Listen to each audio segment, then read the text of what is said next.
I'll go back. Welcome to Rewired for Freedom. I'm Liam Keeley, and this isn't some polished recovery podcast. This is real talk about breaking free from addiction, rewiring the mind, and getting your life back on your own terms. No scripts, no pretending, just straight conversations with people who've been through the madness, faced their demons, and found freedom on the other side. If you're done playing small, done being controlled by the beast, and ready to start thinking for yourself, you're in the right place. Let's get into it.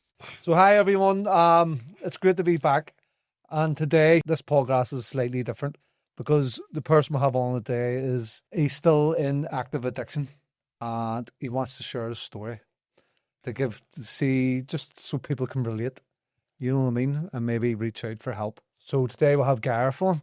Yep. And yeah, so Garth, just what we'll start with will be how was life growing up in Ardown as a child, you know, as a kid? It was alright. We were always up to mischief. Doing stupid things. Thought they were a gag, like, but when you look back now and you think about it, it was crazy. Oh yeah. So it was jumping into people's cars, letting the handbrakes down, letting them roll down. Oh, but that was when you were really, really young, like. Oh yeah. And you're standing at the top of the streets and all, and you're watching these rolling down. It's people that are working all their lives. You just thought it was a bit of crack, like. Thought it was a bit of. But what do you think people would? Because when I was running about, we done stuff like that as well. But do you think it's because there was nothing about at that time? There was nothing for us to do. The only thing there was to do was play football, and I was crap at it. But there was nothing else about. There was nothing else. Oh, I was crap as well. I'd fucking. There was the Ardown Youth Club and stuff, but sure, that was a disaster too. So they brought me on holiday till Salou, and I got grounded. And I hid under the bed and fell asleep, and everyone was out looking at me for a fuck. I thought you'd disappeared. and I fucking hell. And what I had done, we were in this big hotel, and I had hit the smoke alarm. The pipe broke the glass and gets till the 12th floor, and on the way back down, wow. In fact, you had the whole hotel. The cops went mad. I had to pay a load of €100 now, so I got grounded anyway. And all of the says that they were bring me away again. But that's just, you never think. No. You just always thought it was a gig. Yeah, that's what I mean. There was nothing else to do, really. There was Belfast. There wasn't. It just terrorised the community a wee bit. But we were all good people, but bored. Bored. That's what it was. That's what it was. So we were just bored. And because we were younger, you always grew up watching older ones. Yeah, you mimic our tribe. You mimic the. So you were. And we're always claiming that I never.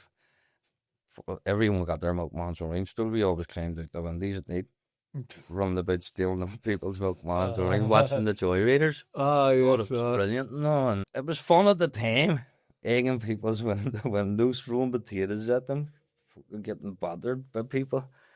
But it was just a part of growing up. Yeah, normally it was normal. That's what it was. And but so back when you were talking about there, were you dabbling in drugs, like? No. See, not at that point, no. I went to Secret Heart Primary School. I was always into McGillick. But you were in fit now, were you? I kept myself fit always, but I was always into McGillick, but I was always getting suspended. So, but I remember my teacher, Mr. Mervyn, I still talk to him this day. And the one that went till a match without me. And I can remember we used to play down the cricket. Broken bottles, potholes, motorbikes flying. Remember the used to fly by the motorbikes? Yeah, broken bottles and all. Fucking hell.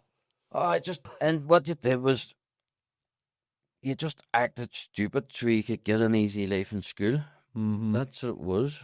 But Mr. Mervyn, he knew there was potential. He had an awful lot of time for us, so he did. Because he all knew we were good people.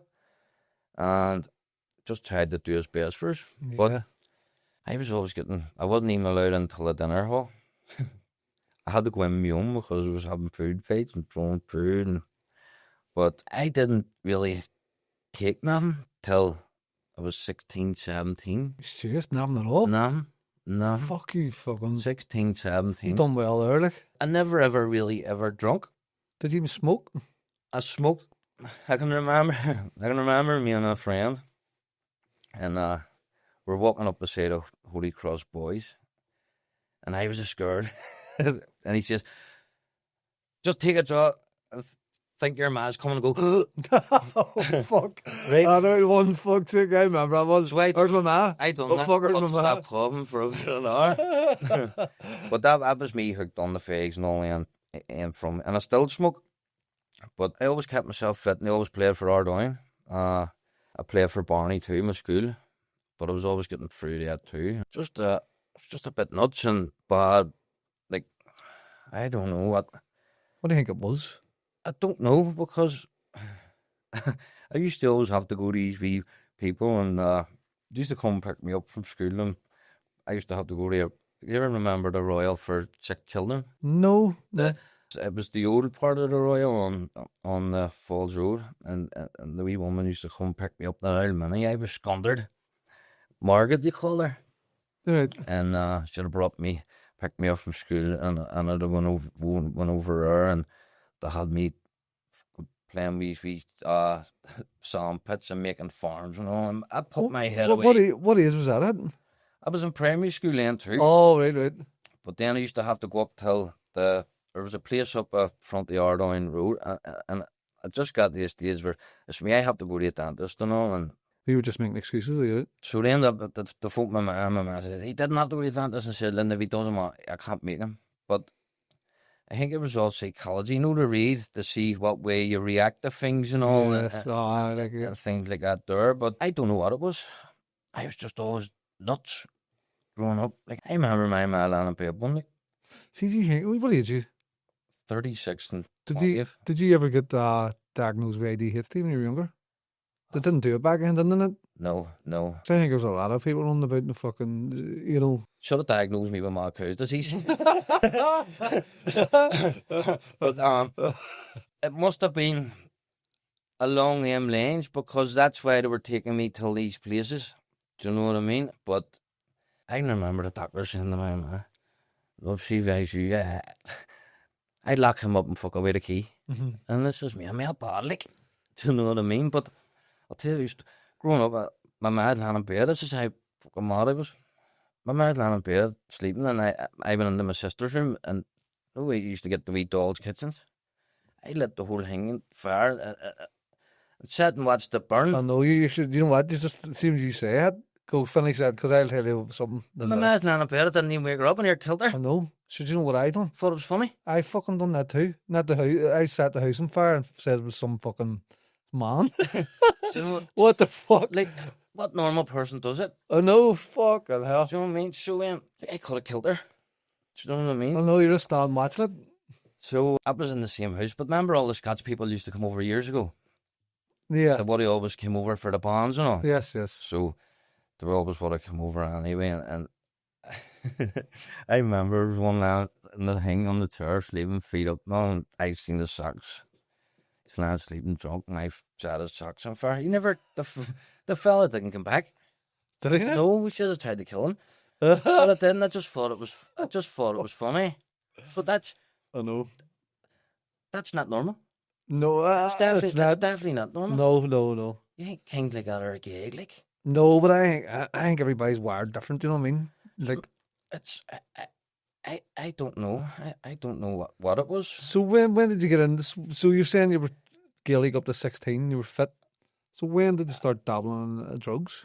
Well, I played Gaelic secondary school. I played for Ardoyne all my life, Gaelic, and they had a good Gaelic player and stuff, and Birmingham at tournaments and all. And Jesus Christ, were you? Aye. Yeah, good. You must have had a been good left foot. So it did, but I can remember we were going to Birmingham that morning, and my manager came round, because I obviously didn't turn up. Fucking sniffing the air fresheners all night. He comes in, he's... What, hazes? No, the air freshener, like I could have killed this. I did. You had to... Someone you put a cloth over it? Aye, sack. But you don't know how... You didn't even think about the dangers of it growing up. Do you know what I mean? But when did you start sniffing then? Was that before you were 16? Nah, it would have been about 16, 17. Oh, so have you started getting into the air fresheners now? The air fresheners would have been maybe before that. And the petrol. Used to... My dad bought me a brand new moped for staying on school. And I stayed on school and he bought me a brand new moped. And I used to go around till the Crumlin Road and stick £3 and I filled it up. Used to fill it up and I used to go and sniff it. But it gave you a terrible headache after it. I know. Used to be driving down the house after eating a packet of pickled onion and everything. Eating an onion even. But that paddle was mad. Like I've the only way I can describe see when you faint it. Do you ever see a wee hang circle and it gets bigger? Right? So you start on the outside of it and see when you get into the middle, that's when you'd faint it, hit the ground. Yep. And that's you get back up. But you could have hit your head or anything and died. I know, but it used to happen to me when I sniffed glue, blackouts. I used to wake up in bushes and all and think, what the fuck? How the fuck did I was up in the shop. I tried the glue too. It was brilliant. Oh, it was brilliant. See, when you're saying about this, so I'm not glorifying or anything, but see, back when we were growing up, like, I remember we had petrol. But we had a gas bottle at the same time. So we were fucking doing some combination. I know. Fuck's sake. And then I remember being in the waterworks. You should have brought it later. But I remember being in the waterworks and it's just a fucking mess with your head. Like I remember seeing Speedy Gonzalez running about and he burned tracks in the grass and fucking even like weeks later the tracks were still there because I thought it was fucking real, you know what I mean? My head was just that fucked. See the glue, no how good the glue was. We were in the shop roof and my mate fell off the top of the shop roof on top of me and I didn't feel it. It's me fuck up must be good if you didn't feel it. But I only done that about 4 times. I liked it the first time, the second. But then my ma called me. So I didn't do it after that. But I started 16 on the cocaine, but it was never pure then, it was street. Mm-hmm. But it was good street. Yeah. And I remember I was scared to take my first lime and I ended up fuck about to regret it now. Fuck's sake. Most definitely. Don't you? I can remember taking it and I didn't shut up. Talking, the confidence. And I just thought. Was that what it gave you at the start, confidence? Oh, that's what it was. There was no paranoia. There was nothing at the start. But it was always only street. But like when I was that age, yeah, but pure has only started really coming out the last 10 years, 15 years, 15 years, and she went from that on that, and that put my head away. But here, that made me make some bad decisions. I would see, so back do some stupid stuff. So I know, but see the street then you started taking. It's not long before the party's over, like, isn't it? Really, I mean, it starts off bit of a laugh, talkative, fucking, social. Yeah. But I'd say about 3 years in, you're fucking in the house doing it yourself, aren't you? You start getting bits, and just instead of going out, yes, you're sitting in the house taking it. You're sitting in the house taking it. You're just locked away. Do you know what I mean? Thinking, oh, I sure have more than myself, but in reality, that's when you know you have a problem, but you don't realize it then. No, it creeps up. You don't. It creeps up slow, don't it? It's like I done some stupid stuff. Like I ended up shooting myself and everything to see it felt like what? On the coke? Like what normal? On the coke when you done that? Like what normal? Just for a gag to see what it felt like. Do you know what I mean? So we sitting high and you decided? No, well I was like active in that there, but I made the mind up as me. I want to see what that feel like. I ain't gonna do it. No. Where'd you shoot yourself? The leg. Whereabouts? So knee? Went in the back. Just shoot through the back? Came out here and came out here. 2 places? Went in the back, came off the bone here and came out here. But there's still parts of it now behind my ankle. One bullet? One. Aye. So what did it splinter up or something? Aye. So it came off the bone.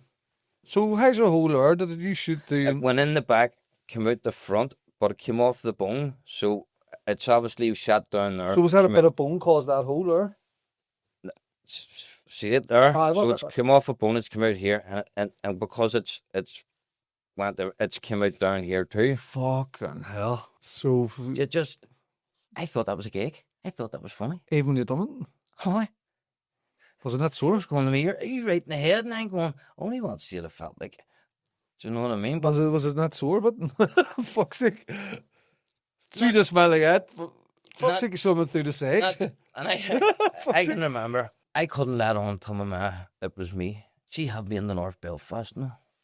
I don't see the heat that blood around everyone. Right? Fuck off. Oh, but I'm sitting in the I'm sitting in the North Belfast dudes, and my ma's going like he doesn't even do nothing. Oh, no. Fuck. Right? But Wait, you couldn't say it was you I had done couldn't it. let on. Shit. And thing, one organisation were going, well, it wasn't us. George going, wasn't us. We're going, well, who the fuck was it? But so what? That just made things even worse. Jesus Christ, I know. Fuck, I would have caused some shit, wouldn't it? Talking about it. But so anyway, at the time that happened, I'm expecting a big stretcher and all this here, and I was lying, and the ambulance couldn't even find me. I could see the blue light. I could see the blue lights. The ambulance couldn't find me, and right about from Park. You're bleeding like fuck. You're going. August 2011 it was, and 21 I was there. 21, and the analyst came over and he says, "Did I go free?" I said, "I don't know." I had a fake, and I phoned the ambulance and says, "Do you want to stay on the line? The service gets." Yeah, he says, "No, I'm going to have a fake." So I was expecting a stretcher and all, and he just lifted me up. This is me, fuck. Because you know what it probably was, because we used to just do so. There was that many people that were just so put me into the back of the ambulance and all, and they gave me pafidine, but I fell asleep in the hospital. Must have felt all night. But when I get up the next morning, the surgeons were to bring me down. They take a hanger. No, they try and get the bits out, or they were clean. Once you away, my man says once you away, they cleaned it all out like this big wire gauze and all, no all through it. Fuck. But I was sleeping. But so when I woke up the next morning, my dad was there. He was going mad and all. And this is me. I can get home because I couldn't feel nothing. But see, when I get up and put my leg, you want to felt that. See, for about 5-6 months. No, like, did you have a cage on? No. See where your uncles would give you a dead leg years ago? It was like, I'd only 10. It looks like it went through the shin. No, bone, it came off the side of it. I should damage that bone as well. So it came off the side of it. So I think, it's like a bad day. You couldn't even stand it for about 5 or 6 months after. See, when it happened, didn't feel it, just hear bang, that's it. Unless you go in the shock, I don't know. Oh, you must have been in shock. But that's the kind of things. Like, who in the right man would do that? Do you blame the fucking drugs? Yeah. Because they weren't making you think straight, like. No, definitely not. You think you're invisible. Do you know what I mean? You think you're invisible and everything's funny, or do you know what I mean? So what else were you taking? Was it just coke, or? I never really done anything else. We never really got into the E scene. I took a couple of them, so I did. A couple? I took them a couple of times, and I remember taking them yellow pumas and all, and them the pink diamonds. But that's a way on past your stage, because you're older than me. You had all the proper ones, the doves and all. Probably. Much of a teasing and all that. But it wasn't really for me, so it wasn't. And they always tested them out for people. No, fuck. But the pink diamonds, they were brilliant. There was no come down, no hangovers. Do you know what I mean? And I was 21, but before at 21, when I was on the thing, my head went one night, and I ended up hanging myself. Did you?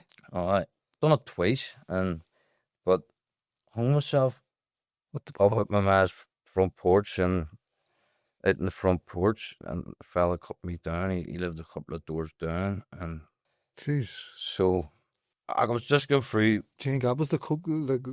Yeah, most definitely, and because you lost everything for it. Do you know what I mean? Your relationship, your kids, and your fucking mind. Then you just say to yourself, "What's the point?" Do you know what I mean? But then obviously when you're on it, you go, "Oh, there's no way I'm gonna." Or you say to everybody, "There's no way I would fucking do that to me." So I done that there, but then I done it another time. I can remember I wasn't on that. It was a Sunday night. I was laying in bed with my ma's eating a Chinese. Probably on it a couple of days before. So obviously it was still in my system. Yeah. I'm saying I wasn't on anything or there. That night, but the downer was kicking in. You always hear people saying people commit suicide is selfish, but it's not, because it's like something overtakes your body. Because I wasn't on anything then, right? Was it like intrusive thoughts? Like, I was sitting eating a Chinese. I was lying eating a Chinese. I was sitting relaxing. I was lying eating a Chinese, and next minute, bump, it's like something overtook my butt, and I went and done it. But just fucking in an instant like that. Yeah. So I done it with my ma's arm, and I put it over the built-in wardrobe door. No, the door, and closed it, and done it anyway. But my cousin's wife had found me, and the ambulance and over there, and the cops and over there, and they had to work with me for 20 minutes in the house, and did the cup. I laugh now, like they had the cup my ma's arm. Then relieved. This is my, you me and yarn, you bastard. Fuck. But I must have been out cold and all anyway. But so I remember waking up in the Royal, and there was these big white lights above me. I thought I was dead. I thought I'd seen the light. Big neck, and I could just feel the tears run. And you can't do that because you're all strapped up. But I don't think I wouldn't have done any of it if I hadn't get into drugs or nothing. Do you know what I mean? But then again, there was nothing else to do. Mm-hmm. Do you know what I mean? There was nothing else to do. I know. I think that's a lot of what's going on. Like, you know, why people do. I think it's boredom gets people. Yeah, and do you know, even drinking. People drink because they're bored. What I only started off like, you'd have went out on a Friday or a Saturday, and you'd have done it then. But then it was just normal. But then the gap closes, doesn't it? Where it's just fucking every day. Then it starts getting every second day. Do you know what I mean? And it's ruined my life. Mm-hmm. Big time. That's what I'm saying. I remember saying earlier on about you regret taking that first line. You were afraid to take it, but you were fucking regret it now. Like. But it was inevitable. See where we grew up, like. Yeah. Everybody's fucking at it, like. Isn't it? Well, it's not that. See when it was street, there was no psychosis or nothing. You know, no paranoia. It seems to be fucking more popular now, like. Yeah. Whatever's in the fucking. I don't know what's in it, but you think 3 years ago, a cake Coke would have been 42, 45 grand. Now, for the same 17 or something. It's 18, maybe 25 if it's good. Yep. It puts everyone's heads away. Good. It's none of it's fucking good, is there? Like, fuck's sake. Like, what is in it? Do you know what I mean? This is the fucking thing. Is it even coming? It's either coming straight out of the jungle like that, or it's coming made in Europe. Back hard. Do you know what I mean? It's being made in Europe. Fucking. But I've jumped a wee bit ahead there. But so from 17 to 21. Was that when you get into coke again? When I was in the Dix drug and tablets, I was in Northing, diazepams and blues. So see when you were, because I had someone on the podcast recently, and you probably watched it, but he was into boxing. Yeah, and he so then he stopped the boxing because he got into a fight or something, and then he tried coke, and what the coke felt like was winning. Yeah. So see when you were in Gaelic, were your team winning a lot? Do you know, and then was it the same feeling when you got into coke where it was like, fuck, I've got a shortcut to happiness here, but I'm actually going on the fucking pitch. It's just, do you know what I mean? It's like a shortcut. It was a good feeling. Yeah, it was definitely a good feeling. But then it got to a stage where you were taking it going to matches. Do you know what I mean? Fuck. You were on the tablets. Like I went my left full forward till a keeper because I was always on the tablets. Oh, they took you off the pitch and put you. No, what happened was when we were in Birmingham that time, Marty got sent off, and he put me in that, and I saved the penalty, and he kept me in that ever from me. Well, then you were turning up the matches, you're full of tablets, and just think, even see if you take a tablet today, see tomorrow you think you're alright, but you're not. They affect you for days. What tablets was it? Blues. Was it the real blues or was it them fucking? I am fake ones. So it was. So from 17 to 21, I had ended up with 59 convictions into the hay bank, all stupid stuff. 59 convictions, and the last time I was in trouble was tablets again. It's all drug related. Yeah. Do you know what I mean? So tablets again. Went and took a load of diazepam. Went and done a robbery. Like I would never rob. Yeah, you were not thinking. I went and held a whole spar hostage. Who's spar? The spar and like any that the Balmalang and Polish. I went and held that. At the Balmalang. I went in and held the whole people in the shop hostage. No right, with a curly afro wig and a plastic sawn off shackle. Plastic sawn off shackle. Oh, fuck off. Some fella went to hit me with a stick. See if he had it, if it was gas, because I was stopping me with plasticking. Do you know what I mean? But fucking hell, when you were on the tablets, actually, when you were doing that, I was on the tablets and all then too, and I done that for a cake. Do you know what I mean? It wasn't funny because I got 8 years 10 months. Did you? Oh, do you Fucking know what I mean? hell. So got 8 years 10. And what did you do? 4 then? I done just, I think it was 3 years, 9 months or something. I done straight, but so I ended up, but getting in the jail, that was the best thing ever happened to me because that saved my life. Why did you fucking get clean? Because I'd probably end up dead. Do you know what I mean? Like, I just went in, put my head down, like, got my level 1, 2 in fitness, done Juki Edinburgh, done trained with British Red Cross, got my painting certificates, just done all my education. Did you just put the head down in there and I just got, stay off the jokes? I just got the head down. I passed every single joke test in there except the one in McGabry. Did you feel good when you were off the shit in there? Like? I even stopped the fags. But did you feel good? 3 months, aye. But your head was clear as fuck. Oh, brilliant. But you see, I ended up working in the gym, and that was part of me having to keep the gym job was had to do my level 1, 2 in fitness. So I'm qualified. I can go and work in any gym. I'm registered online now. But I never ever done it when I got out. The only reason I wanted to do it was to learn how to train myself. Mm-hmm. Do you know what I mean? But when I talk about jail, people go, "I fucking hate jail." I go, "Jail is brilliant," because it changed my life around. Mm-hmm. I can remember going in and the sentence manager. I ended up when I went down to McGilligan that you have an A score, so you needed a 12 or under to progress through the system. I was 49, and the sentence manager sitting there and what do you want to change? I said for my kids. You never thought about your kids when you were out doing robberies or taking tablets all this year. You never. But you get plenty of time to think in there. Oh, what? Well, most definitely. I even learned to read. I need to go in to learn to read. I learned how to read. I learned how to read.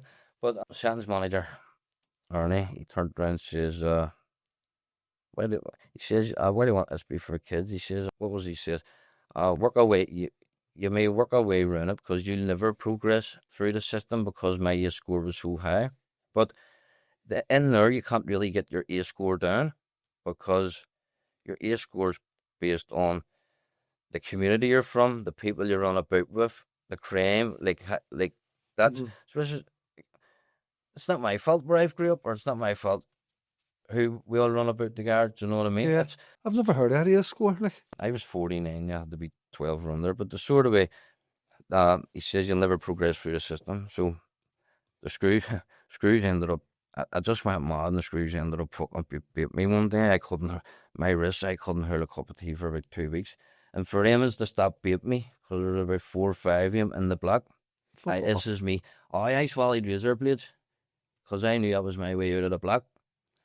But no, see when you said they put you up into a wacky shell in this big fucking rubber suit. Fuck, did they? So they'll have to give you later, and those cameras watching, and there's a TV screen, or there's a TV, but it's behind this big screen, like every. So there's a wee telephone there. So I phoned this Martins. This is me. They haven't fucking fed me. I'm starved and all. They made me 4 rounds of toast. But the big SO came over and says, Garth, what are you at? Because he knew it was a good pardon. So he got me back over until the H1 C&D anyway, and I ended up getting, because I put a complaint in. I was caught with drugs in the visit at the start, because I put a complaint in. So I can remember one of the prison officers, he was kneeling on my head, hit me backhanded. Think you're smart now, you fiend, you wee cunt. Yeah. Right? But, so, after all that happened, me and him get on the best. So we'll get on the bit after it all. Yeah. So, end up, I put a complaint in for him and beat me, and they says you drop a charges will work me. So they give me 10 days in the black, 3 months, box visits, loss of association, loss of the earnings, no the tuck shop, no. So I mean, your TV, you know, you don't, they take your TV out and only get locked up after dinner while everyone else is out. Do you know what I mean? So I just sat and read letters and no stuff like just that. Keep yourself busy, like. But I end up, so I progressed. So anyway, after all that there, I got back up and told me there was no way I could progress through the system. And I just kept my head there. And next minute, I got accepted in the Alpha, drove freelance. So I did. And so I seen the Sanders manager one day. She says, Ernie, thought I wouldn't get here. She says, then, you ever want to go to Foilview, son? I recommend you. So did I? I ended up getting put out of the Alpha, and he come on here. So I'm standing, Alpha is like there wouldn't be as many, like you've your own bed, a wooden door, all this here. What's a lot more relaxed? The screws, you wouldn't see, screws, they only do a head count in the mornings, you'll only see them at 12 o'clock, 2 o'clock, do you mean you never really see them? You have the run of it. Do you know what I mean? But sure, I ended up I fucked that up down there and got through out because I was standing for a head count one day and Margaret was walking up and I was standing there and it's me. Up a I don't even know what made me say it. I said, what did you just say to me, Morgan? I'm sorry, I didn't mean that. Oh fuck. That was me out. So back up until the H blocks for 3 months minimum. It says keep your head down, Garth, we'll get you back down.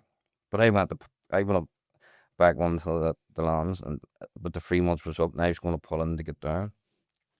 Well, the wee fella hung himself, or the fella down there hung himself. He'd only a couple of days left. And fuck, he must have wanted to leave. He got a Dear John or something, and just couldn't face it. Dear what? Dear John, his missus sent him a letter, and it was over and all, apparently. Oh, fuck. But I didn't put him for him, because I was scared of getting that shit, to get, like, and things, so... But anyway, I ended up... I get moved over into Foilview. Mm-hmm. And Foilview is like the open part of the jail, so it is. But I couldn't fault the jail. Do you know what I mean? Or it's hard, But for the first, harder if you have kids, won't it? For the first year, I remember people saying, "Oh, flying, this is me." Fucking hell, dragging. I know you sit along at the walls going, what the fuck? But then, like, after the first year, you don't think about the outside world because that's your life in there. It takes about a year, does it? Oh, it takes about that's a long year, isn't it? You don't even think that's your wee part in there. You don't worry about it here. You don't at all? Nah. That's weird, isn't it?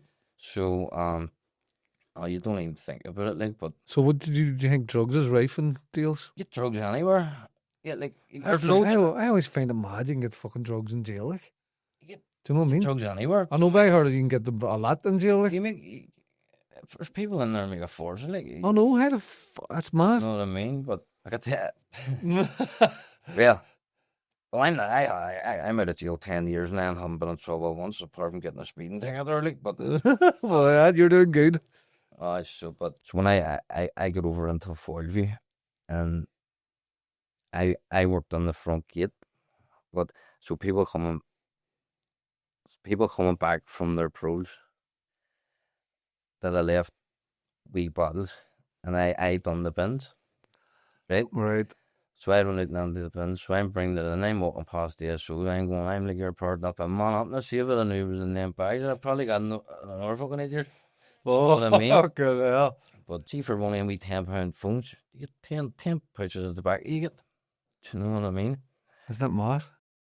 So I was training away like mad, on the steroids in there, and cause I worked in the gym, and I can remember, because I was wee skinny, and was on steroids, started getting bigger and bigger, and when you're coming out of the gym, I'm talking till the screws, but they aren't looking at me, they're looking at my shoulders, right?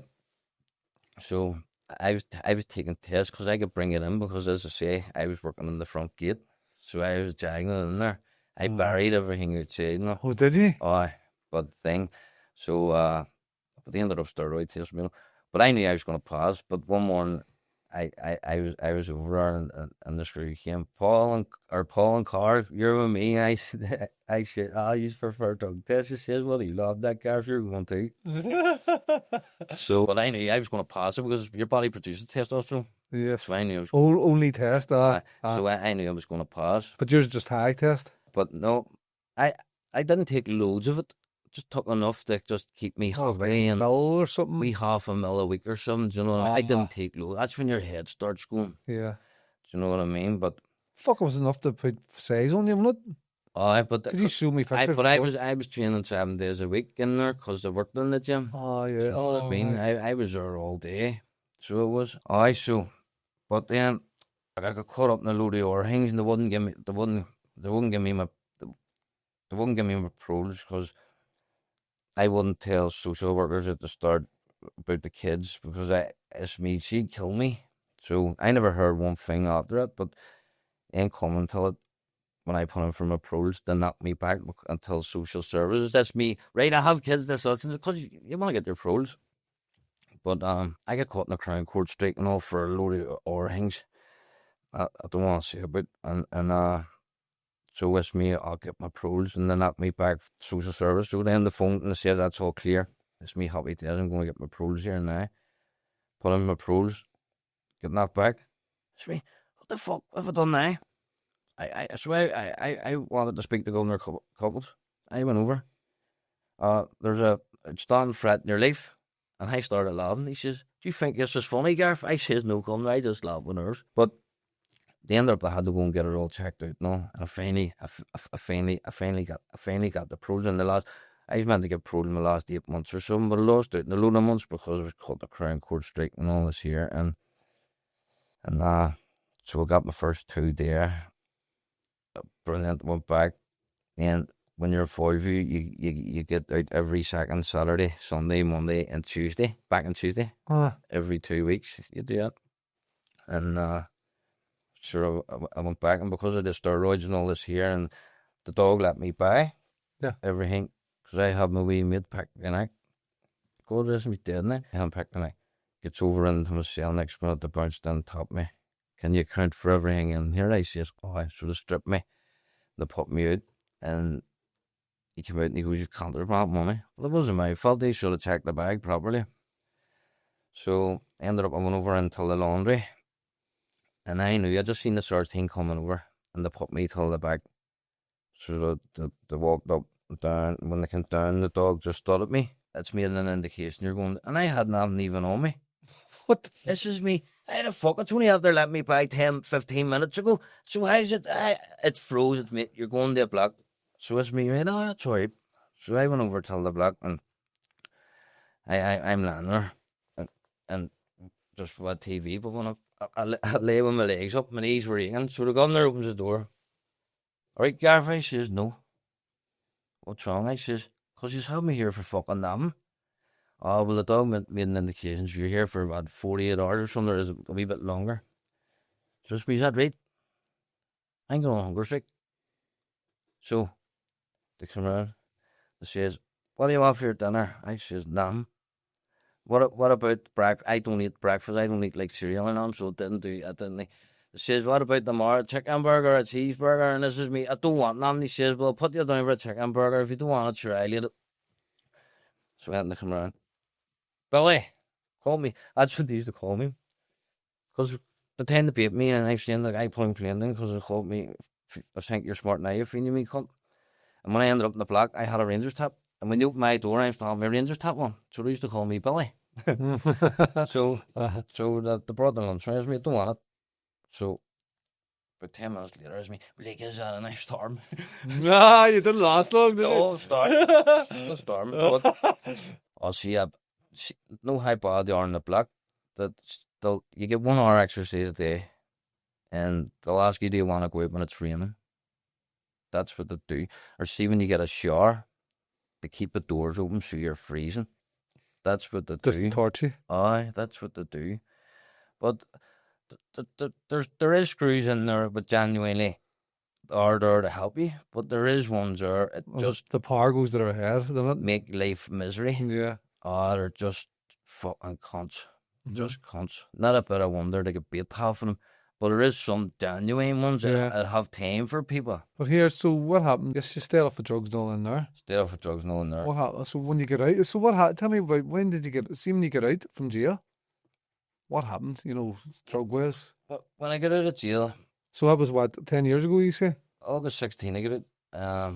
Fit as a fiddle, running miles. I believe it. Class. I believe it. I'm on the trail. See at the start. I had a game of 5 or 6 and I couldn't breathe. They had to open the door for me. Then next minute, all you know is you're running on the treadmill and I'm going, Nigel, I think I'm taking a heart attack here. He's going, you're not, just keep going. So I just kept going. Next you're doing 5, 6, 7 mile on the treadmill and I thought it was brilliant, great. Do you know what I mean? And when I got out, I just kept, I had me and her run up a cave hill. She was going to kill me. I was just fit as a fiddle. It was brilliant because I wasn't used to it for so long because the drugs and I went off the rails and you were just feeling amazing then. Yeah. Then slowly but surely, I started dabbling, smoking that crack, and obviously it started with sniffing first, did it? Yeah. But then it was you were taking that, and I'm sitting going telling them it's cleaner. Yes. You're wasting the badness out of it. Yep. Do you know? I've heard people saying that. But I think one of the other guys on the podcast says it from Northern Ireland. Yes. He says, it's cleaner. Well, you used to convince yourself, it's cleaner because all the impurities are burnt out of it. But I didn't know. But in my head, that's what I genuinely was told. Do you know what I mean? So, but because the first time I ever tried it years ago before I went to, I took a panic attack. I thought I was swallowing my tongue all night, didn't like it, and I didn't take it. Oh, I hate that. I never ever touched it again. Then I've done it for a while. Then it's just you would go in and ask your mummy for her last tenner and say, I'll give you it in an hour. No, finally, you aren't going to give it. You don't have it. Yep. Do you know what I mean? And just chasing. So did it spiral? So you get out of jail and then it just, about a couple of months later, once you start falling back in the early crowd, it started to spiral again? Probably maybe about a good year or something after it. Fuck, you lasted a year? Probably, aye. Fuck me, that was good. Probably. I don't know what made me go back. I thought I could control it. And had that in my head, I can control it. Yeah, once in a blue moon. But then that changes very quickly. Fucking right. Where you have no control over it, it controls you. So it was just like fucking, it was like before you went into jail, it was like, back. It was like, maybe worse. It's like your addiction's going, we're making up for lost time here. Because it was still young and all then. Do you know what I mean? But it's I don't know, it's a killer. Honestly, like it's a cunt the way it just creeps in. I don't know, it's like fucking, it was like, so you got hit with it twice because when you were younger, you tried it and then it fucking just, it built up, and then bang, and then you get off it because you were inside. Yeah. And you went to do it again where you got about a year and then it was like, I'll try this again, I'm in control. And then it was like, bang. That's the same thing that happened before. That was me back hooked. I don't know what it is, but for some reason, you can't get by 2 or 3 days. I don't know what it is. I don't know. I know what it is, like. Sort of. Like you be sitting in the house and go, it wasn't 2 days or 3 days, then you're away getting it back. That's it. It's an internal battle in your head. You think you're arguing with yourself, but you're arguing with your addiction. And it's not only that. So that there's killing you. The cocaine. For buy, you must smoke about 90 fags. Yep. All you do is smoke. Smoke. I know. Swear to God, but I don't know. Like, I tried rehab. So what Where was your rehab? Camera. Really? Yeah. But I don't understand this. How long did you last in it? 7 weeks. It's 12 weeks, wasn't it? 12 weeks. I done the hardest part and then threw the head up. But I thought it was fixed. That's the thing. This is where your addiction tricks you. The thing is, I phoned up and done all that myself and wanted to help. But she says, now you have the positive drugs test coming in, and this is me. 5 days you'd be off it, haven't you? No, it's me. Oh, no, it's dead on, no. So 3 days later, I'm standing out the front of the house, and this is me. I had the positive drugs test, all the tablets my doctor has me on. You need to just stop him now. She was just looking at me to stop everything. Well, if you could stop, you wouldn't need to go. Fuck's sake. That's the thing. I know. If you can be drug free getting in, why do you need to go in? I know. So I couldn't. So what? I got someone to do a piss test for me, and this is me. Surely to God, the nuns wouldn't have the authority to search you in there. Yeah. Because I knew from the searches from jail. So I brought the thing, put the wall, brought it in, and just because I'll stay the temperature, I'd read the temperature. I should put it down your balls. 36 degrees or something. That checks your temperature. So that was my way. I knew I wanted to help, but I couldn't pass the drugs to get in, and that was my way of getting in. Yeah. So you wanted to get in, but you had to. I wanted to help, but I couldn't myself to get in. I knew once my foot was in the door, that was me. Like, that's fucking mad the way the system's set up, isn't it? The way if I was to go, say for instance, to go in the hospital or jail tonight, I wouldn't even think of drugs. It wouldn't even annoy me. See, when I used to go to England for the week, I was always in England. Don't think about the whole time. Don't think about it. See, the minute you get back, that's all you think. So that it's like so. But I ended up. I have a book smaller. I put my heart and soul into that program and done my best at it. But just 7 weeks, and it's me. I just must have hit a brick wall. And I just went into depression. And it says, "I'm going home," and he says, "You're not." I says, "I'm going home," and he says, "Wait for a walk," and don't think about it and come back later. And it's me. No, because I know what I'm doing. I'm going home. So I said, "Ring Shauna." So because I was that bad back then, I would never get on a bus or nothing. Exactly. Shauna said, "Tell him to get a bus. I'm not picking him up." Well, she knew you wouldn't get a bus. No, but I was that clear-headed. I got a taxi from it, went and stood in the queue, paid for a bus ticket up till they were open, all my suitcases now. And I was feeling brilliant then. I was finally drug-free. And I can remember sitting saying to Sister Sheila, like, after all these years, I can finally say I'm drug-free. And I still smile now thinking about it because it felt so good. I did. Mm-hmm. I felt brilliant. I learned the rosary and all in there. Do you know what I mean? It was class. Felt brilliant. Do you know what I mean? You were able to walk about. But what I did do was when I get out, I done away with a phone, right? But then after a while, it was, I'll take it for a wee half hour and all this here. And then I started slowly but surely. But I can remember phoning my doctor.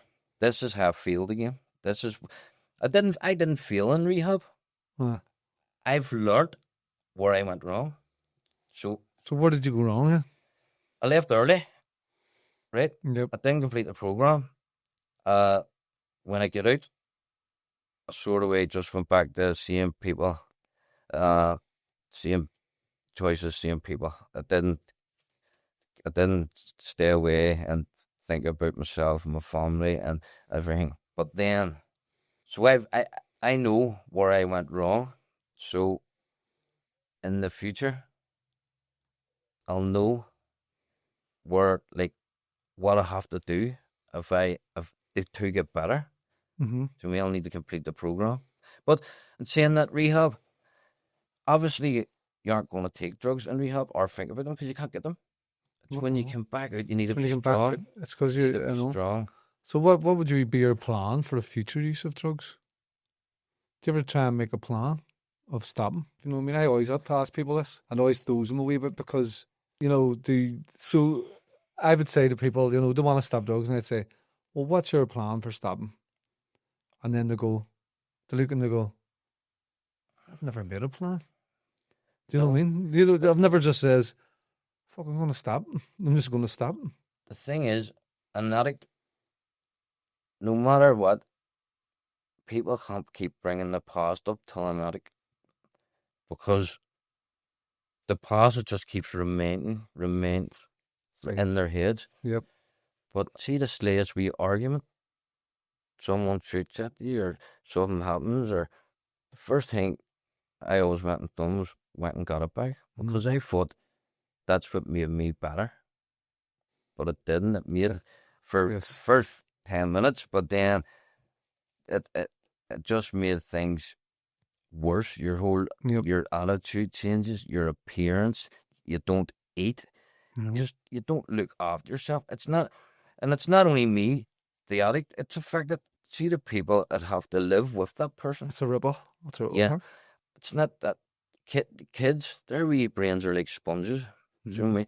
Like they say, "Will you do this with me, or will you do that?" And you're going, "Wait a minute," or you're always putting. Do you know what's mad? But as well, so the kids, you see if you say to your kids, "Don't do this," when I do, but the kids don't do what you tell them. Yeah, they do what you do. Yeah. So see what you're doing. They pick up on everything.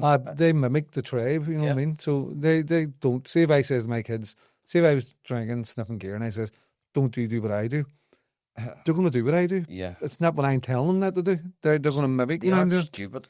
No. Do you know what I mean? See if this is how bad it was for me.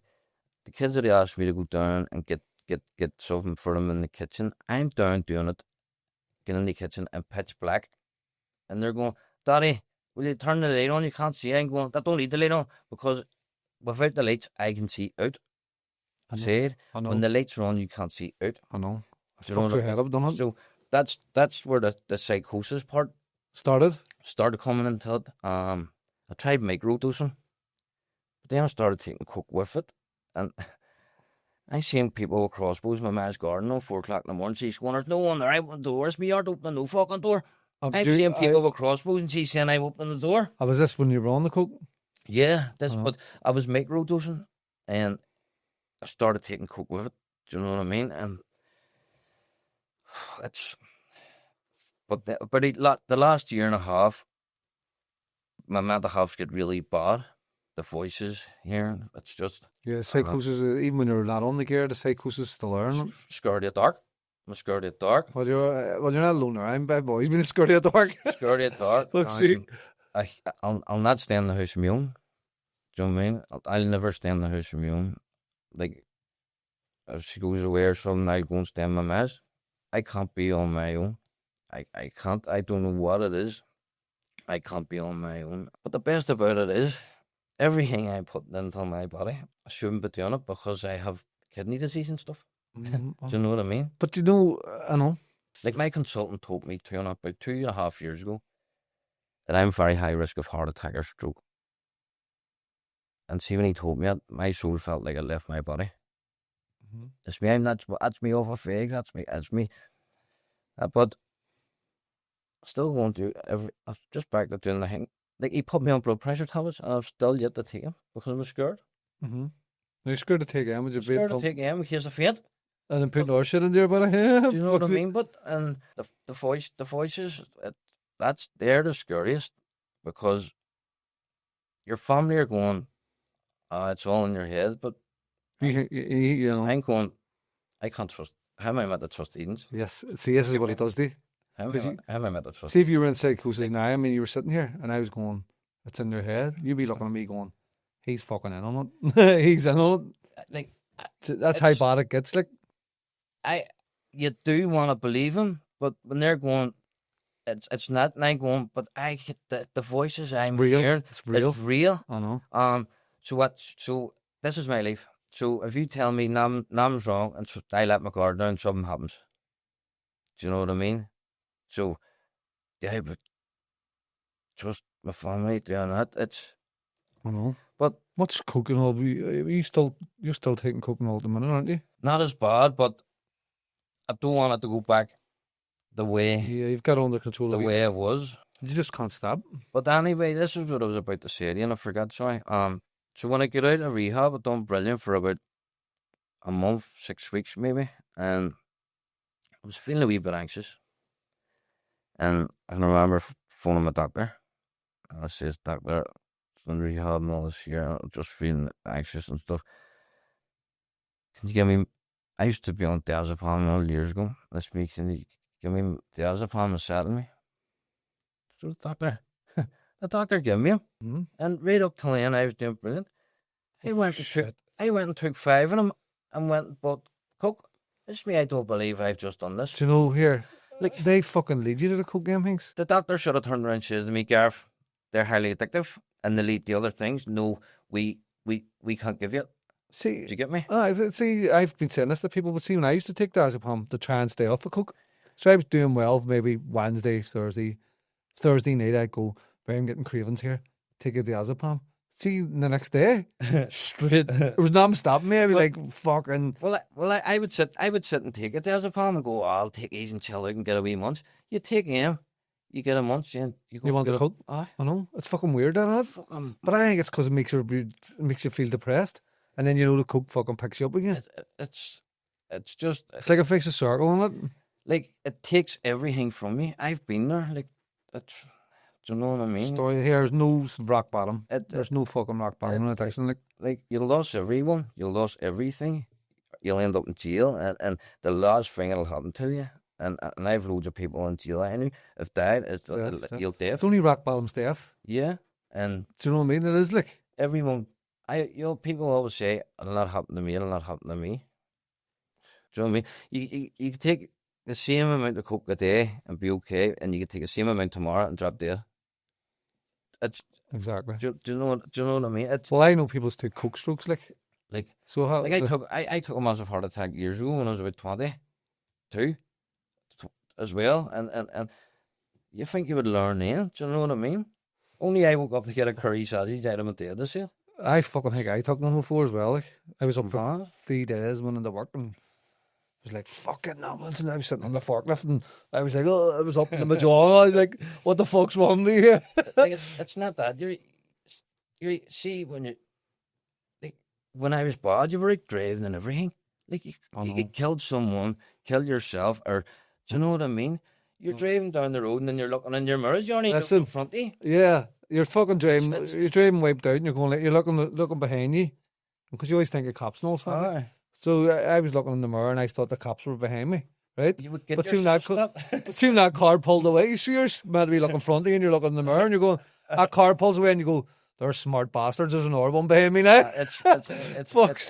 It's mad though what it does to your mind. Like here, and people say, it's glorified on TV that cocaine's like this enjoyable thing and social, but you end up fucking locked in your house by yourself, picking out the blinds and thinking someone's coming in. And my members used to say to me, you have a house like a baby trap, the way you have things in the handles and all, and it's here. But I was at mental health for last week, and says about severe PTSD, She said I have very, very bad severe PTSD, and she's actually have to go back again. Is he saying this is why you take drugs? No, it's not why I take. I don't know when it's trauma. See, yeah, trauma. See, I know. I see. There's a lot of people speak about the trauma. I don't actually believe it, to be honest, myself, because when the way I teach the program, so I teach that there's two. So we're sitting here now, right? One body, but with two minds. Yeah. So there's a human part and there's the animal part, but the animal part they're both smart. Yep. But the animal part's really smart, and all it wants is dopamine. Yep. But trauma is its favourite tool. It'll keep replaying. See, to get the alcohol or get the cocaine or whatever it is, it will replay it, and make you think by taking this. Say, I know people had trauma and they were drinking to take the trauma away. Yeah. But 2 hours later, it stands in the kitchen crying. Or when they wake up, it's the next day. So the brain, it convinces you it's going to solve your problems, but it causes them all. Another thing, you know what I mean? You're saying about the dopamine. I watch a fella, and the fella was an addict for years, and he was doing wee NAs or programs and stuff, but he kept going back on it, and he was wondering why. So we done a bit of research, So obviously, when you're on the cocaine, the dopamine, right? Yep. So when you stop that, you fall below levels. Right? So what he did was started doing ice baths balance the dopamine out, and from then, he hasn't touched it since. So see where I have the program. Yeah. I tell them all, getting off it's easy. Yeah. But see what happens is, see when you say you stopped it now, your dopamine receptors are damaged. Yeah. So if you stop it now, see next week, everyday life with the kids and all, you should be feeling happy. Yep. But you'll feel down here. So what you need to do is the baths or either exercise is the best thing to bring your dopamine back up. Because I'm still doing it. I'm coming to 5 years in October, and I still train 5 days a week because I know, see, if I don't train one of them days, my dopamine receptors are damaged, and I'm gonna have a bad day. So I need to get the chemicals going in the brain. It's not that. See, even listening to a bit of music or something and singing. No, in the car. No, something like that. That there helps you too. But the thing, I don't know. There's something. Well, and saying that, like I was took away. I was took away, bed for 4.5 hours. 2012 as well. So, and still this day, I remember it as clear as day in my head. Do you know what I mean? I remember it. I was left with fractures in my face, spit with bars, guns put in my head, put it into a shed, told me it was getting put down a hole. Any last words you want to say? And this is maybe a fake. Fucking near took my head off.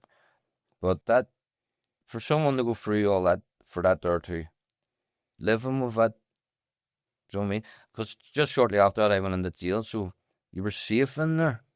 Do you know what I mean? Then after when I came out, I used to do night shift because you knew you were safe.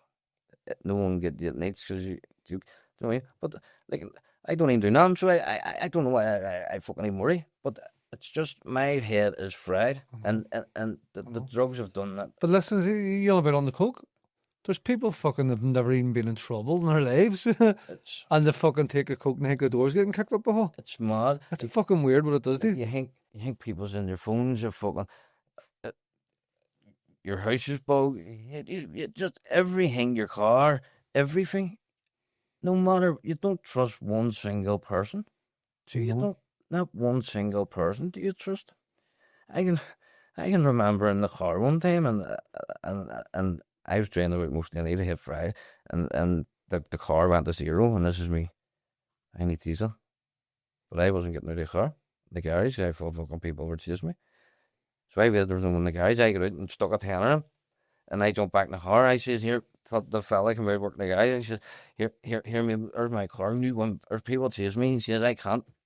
It's me. Well, I can't get out of the car. There's people following me. And I don't want to drive off because I got done for driving off. And he told me to come back in 2 days and pay it. Thank God. But I did, and I went back and paid it. But that's, like, probably no one even there. There wasn't anybody there. Do you know what I mean? I know. You're scared to even get out of your car. Like, there's me. I couldn't tell you the last time I walked through our door. I don't know what it is. I don't know. I don't walk about. It's anxiety.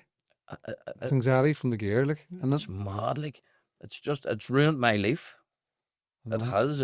But that's what I'm saying earlier on. What is your plan? You know what I mean? See, when I say it, it makes you feel a wee bit uneasy, doesn't it? Because most people don't have a plan of stopping, if you know what I mean. I don't know, because every night I listen to the rosary going to sleep, and I keep saying to myself, oh God, I know there's a God there, because everything I've been through and everything I've done and a couple of bad car accidents, if there wasn't, I'd have been dead. There's someone looking out for me. There's someone looking over me. I just pray every night, just that hopefully one morning I wake up and God has saved me. Do you ever, loads of people, it happened to loads of people. Yes. Then every morning I wake up and I'm going, I must be saying the wrong thing or something. No. Because I get to be saved. I know. But I think, I know. See, you should be, it's mad, but most people do think they're just going to get someone's coming along and there's like a magic wand, they're going to tap you in the head and you'll be cured or whatever. But I think you need to put the work in. You need to put the work in. You need to accept that you have a problem. Yep. And then start. You need to address it. Yeah. You need to address it. I would love to be fixed totally. Because when I was good, when I was in recovery, it was the best time ever. Best feeling ever, isn't it? I was able to sleep. I know. Do you know what I mean? You aren't up and down 3 times at night. You were able to sleep. You were just always smiling. You were able to walk to the shop. I mean, the kids ask you to go out, you're away. But I'm like, it's not that. They're going to be affected big time, and for me being selfish, but you're not being I'm selfish. not being Do you know what it is? because do you know what's wrong? I would love to stop. There's not enough knowledge around addiction. This is what it is. That's what they're not. Like people don't know what's really going on in their head. This is what the fucking problem is. Like I done any, and at this at the start it was alright. For the first month, didn't touch a thing. People are hugging me and sending me on Bibles and all. This is me. I can't go back there.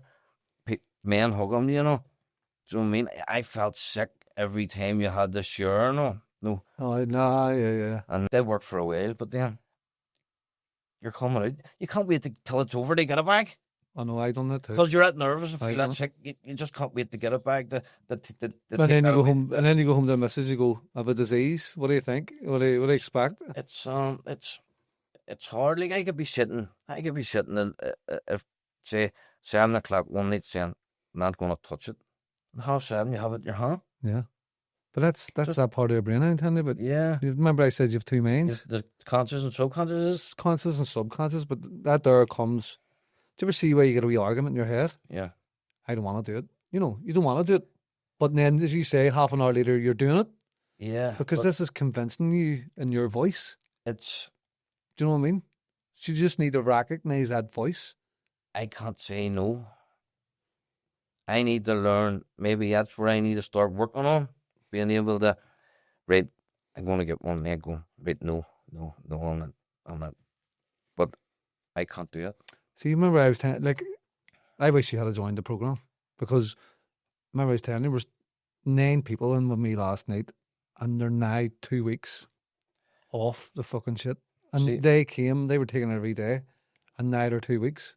Do you know, because all they're doing is learn knowledge. I'm not fucking saying, right, all I'm shining the light and telling them what the fuck's going on in their head. Yeah. And then they're working out themselves and going, I don't need to be fucking doing this. I actually have a choice to be doing this. But it wasn't me. That's not me, because I'm a good person. It's the drugs. I am genuinely. I have a heart of gold, but it's the addiction. It's fucking destroying. You know what I mean? Like, destroying people. You go to your doctor and tell him you have a problem, and he just sends you to some place, and they give you a leaflet. I know. I don't. I think it's all fucked. The system's fucked. Give you a leaflet. It is. Do you know what I mean? I don't think there's not enough help out there. Yes, obviously there's the rehab programs and all, but this is the thing too. I know, like people said to me, but sure, you already done rehab, right? And it didn't work. And I'm going, see, people that don't understand addiction, right? They think you go in there once and that's you fixed. Not necessary. I see if it takes 10 times for me to go in there to fix me, it'll take 10 times. Doesn't mean because you go in the first time you're going to commit. If that's the case, everyone will be getting. Do you know what I mean? Well, I know 2 people close to me, and they've been in this year. One of them spent 17 grand. The other one spent 10 grand, and they came out. They come out and hit the gear. Oh, because straight away, like. Yeah, because the reason they didn't do it in there is because you can't get it. Couldn't get it. And then get it. When you're let out in the world, just back out into the normal. That's why you need to learn how to fucking control your thoughts. Because, in the real world, hell. Say the most successful people, like, in the world are addicts. Or like, one of the most successful people, are addicts. People judge you had a drug problem. Nah, probably multi-millionaires. No, nah, some of them. Because they've been through hell and they come out the other end, they're like, yeah, I ain't going to grow. They've just grew up and they've been, they haven't had the best upbringing, or some probably parents have died when they were young, or like stuff like that there, and they haven't do anything, and they've turned to drugs, and they go and get the help, and now they're entrepreneurs, or do you know what I mean? Yeah. Well, my plan for the future is the rehab part of it, I've tried it, right? Yep. So would you ever just, this is a silly question, like, but would you ever just make a plan to stop? Do you know? I know that makes you uneasy. but you haven't had an answer yet. No, but but this is it. No one ever asked anybody, can you not just make a plan to stop? Not to do rehabs, not to do meetings, not to do programs. Just set a plan to stop taking it. I know in your head it's probably going, that's impossible. But have you ever thought about that? Of like you saying, I'm going to stop on Friday here. No chance. Do you know what I mean? I can remember. But everybody plans, goes, I'm going to go rehab, I'm going to do this, I'm going to do this, and I'm going to do this. Instead of just going, do you know what? I'm just going to fucking stop. I don't think some people can do it now, but like, see, I fucking believe the power is in you. It's in me. It's in you. It's what's the difference between me and you? Because I was fucking sniffing 20 gear for 20 years. I know it there. I know. So what's the difference? You have to fucking believe in you, not in some external thing. You know, like I was told in NA that my higher power was a door handle because I didn't believe in God. Do you know what I mean? But I believe in me. So I believe, and I believe you can stop if you just make that plan to go, I'm done. And I'm going to ride the storm. I'm fucking done. Just sit and go, you know what? I might just fucking make a plan to stop here. Like, no one ever thinks about that, but I listen to meditation every night. I've read I sit and watch your man, Dr. Martin, go bar mat here some. Yeah, I've heard him, the black fella, the one who fittest people in the thing. Goggins or something. David Goggins. Watch him and all, saying to myself, like, why can't I just be like that? Mm-hmm. Do you know what I mean? You can, but this is the thing. I know I can't, I know. But the thing is, like, see with training, people just want to get massive, sit in the house. But it doesn't happen. No. Right? So, see your mind as well. So, when you go to the gym, you build muscles, right? Yeah. Do you know what I mean? Yeah. But see, when it comes to addiction as well, see you spotting your addiction speaking, but keep recognizing it and say, I see you cunt, you're trying to fucking hang. But that there, your mind gets stronger, like going to the gym. I know. The more you practice it, I know. the stronger you get at it. Maybe I didn't have long enough in the program to maybe to recognize it. Yeah. Where maybe if I start one of your next programs, I would be able to work along, and maybe your program will save me next time. Do you know what I mean? I hope it does, because I can always picture. Sometimes you're looking at the kids and you go, imagine me lying in front of a window on a coffin, and them wee kids in their tiptoes looking in that coffin, like, how's that going to affect them when they're older? That's what I think too. Do you know what I mean? I just always think it at worst, but then again, I still go and continue to do what I do, but you don't want to. I don't want to. I know. This is the thing. Don't want to. You don't want to. Don't want so to. What does it make you do it? Do you know what I mean? It's that part of your brain. It's. Do you know what I mean? It's easy. See, once you understand what's going on, this is what they need to teach us shit in schools. Like, it's not that, like, you be sitting in the house and you're not on them, and your mom turns around and goes, you junkie, or you're on something. Now, probably 90% of the time she's right, but when you aren't on it, you're still getting the blame. I know. And you may as well just go on it. You make me think back, because I was on the coke that much, and then I used to go into the house and get the blame of being on the coke. But what happened was, no way, when you go in and you stand, your hands twitch and curl up. Aye. No, like out there. So I wasn't even on it, but I used to walk in like out there going, fuck's sake, what the fuck? You be sitting in the house, you're on it, and you feel all right, right? I'll not a quad. But see, the minute you hear a car pulling up and that front door opening, your mouth starts going all dry, and I know you do. You can't even speak. You're like, It's just, it's a nightmare. And I'm not getting any younger, and I notice myself, like, all you do is eat takeaways. You shade food and all. My fitness is way down again. Do you know what I mean? Like, it's a vicious circle for everything. Your food, fucking fitness, fucking relationships damage, fucking. It's just like a whirlwind, and it's just like. There's no positives out of it whatsoever. It's all negatives. There's not one positive out of it. You don't go and take cocaine and everything goes goofy. It just all goes bad. It's just, we need help. Mm-hmm. We need help. There needs to be more out there. But here, yeah. There isn't enough. It's all right them sending you until a meeting and they go, right, what do you take? How often do you take it?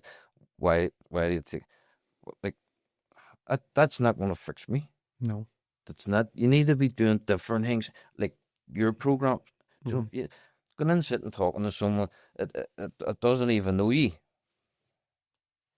Do you know what I mean? And you go and tell her, I'll take this, I'll take that.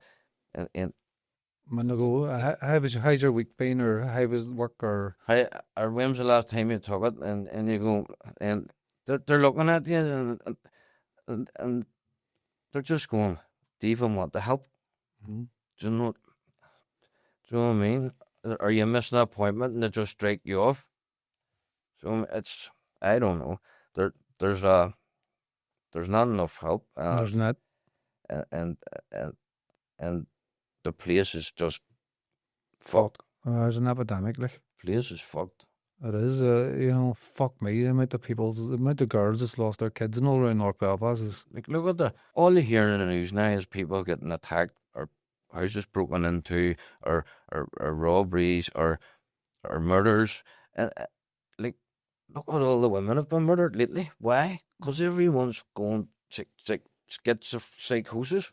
Do you know what I mean? It's crazy. Like, it's sad. Mm-hmm. It's sad, but it's only going to get worse. It is going to get worse. It is.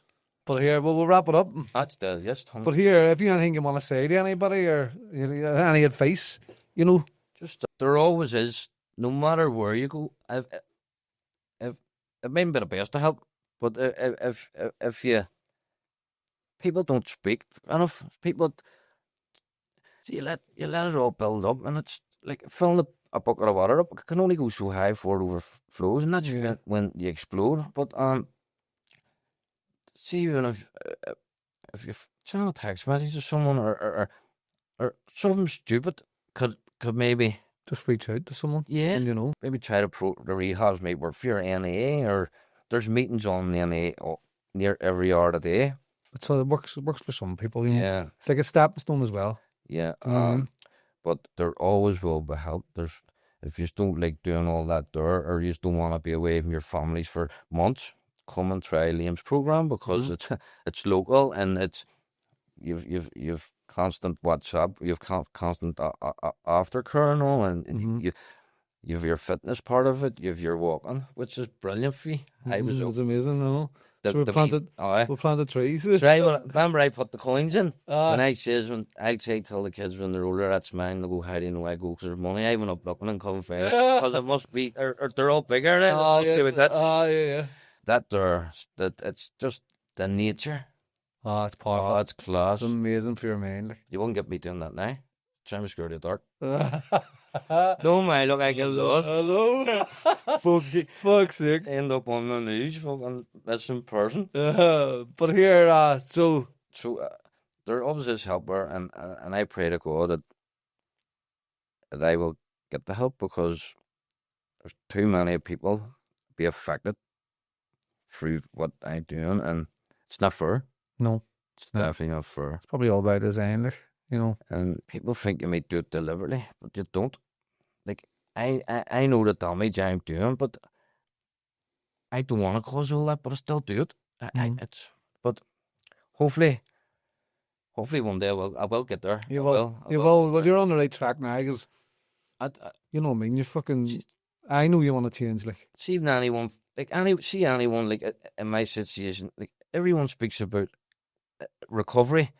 And when they're in recovery, right, and how good they feel, but like as I was saying, I was lying in bed, and you never really hear of people that have been in recovery, how good they felt, but have like feel the sort of way again.